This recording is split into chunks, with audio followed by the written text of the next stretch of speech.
Токму така, Никола, како што и самиот напомена, ние се наоѓаме во црквата Свети Петар и Павле во Горно Лисиче, каде што во секој момент очекуваме да пристигнат околу 40 конјаници кои што тргна од населбата Аеродром, од плоштадот Јане Сандански и како што напоменав, во секој момент очекуваме да пристигнат тука и околу 18 часот да тргнат кон Илинден, каде што се очекува да пристигнат за големиот празник 2 август.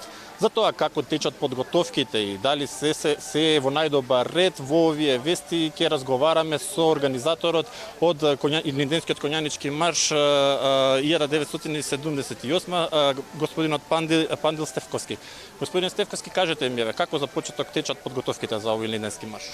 Овака, денеска ги завршуваме подготовките и официјално почнува Илинденски марш 2026 година. Со почеток во дворот на основното училиште Гоце Делчев во Горно Лисиче, па по улиците на Аеродром до споменикот Јане Сандански, каде има пречек од градоначалникот каде го предава општинското знаме кој ќе иде до Крушево, па потоа тука во црква Свети Петар и Павле во Горно Лисиче во 18 часот се очекува да пристигне конјаницата, каде ќе има голем народен собир, каде ќе има голема културно-уметничка програма, ќе настапуваат Next Time, уметничко културно друштво Никола Јонкова Царов, Благица Павловска, Миле Кузмановски и потоа конјаницата официјално ќе започне Илинденски марш 2026 и конјаницата тргнува кон Крушево.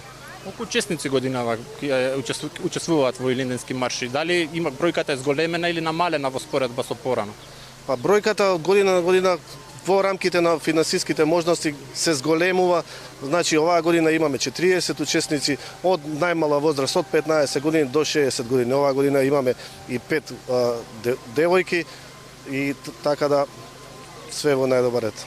Каква порака сакате да испратите за овој Илинденски марш? Дали е важно да се пренесува ваквата традиција и на помладите идните генерации, за да можат и понатака оваа културна манифестација остане да се одржува и во наредните години?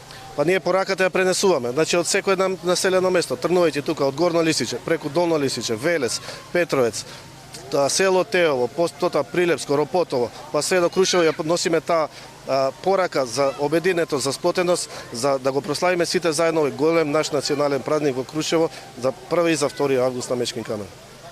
Споменав дека до петок треба да се пристигнат таму конјаниците во Крушево. Кажете ми, маршрутата, рутата, на колку места планирате да застанете, каков е планот? Значи, како што ви кажам, значи, прво спиеме вечерва сме во Долно Лисиче, потоа Велес, Теово, тоа е Велешко село, Ропотово, и на 31 се собираме сите конјаници од цела Македонија, од Свети Николе, од Кичево, од Битола, сите заедно и влегуваме во Крушево, каде што исто има голем народен собир, голем пречек од страна и на градоначалник и на местното население у Крушево.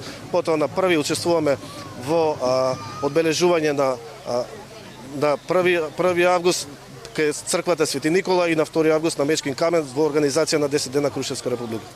Господин Стефковски, ја ви благодарам за овој краток разговор во овие вести. Никола, ние остануваме тука на место ово, како што можам да забележам, голем број граѓани веќе се собраа во црквата Свети Петар и Павле. Очекуваме тука да се појави градоначалникот на Аеродром секој момент, каде што и тој ќе одржи говор. Ние, како што напоменав, очекуваме, ќе ги почекаме конјаниците кои што треба да пристигнат во секој момент и од тука, како што каже и соговорникот, да почнат својата маршрута кон Крушево. За сега толку од ова линковско јавување, доколку имаш некое прашање, повели.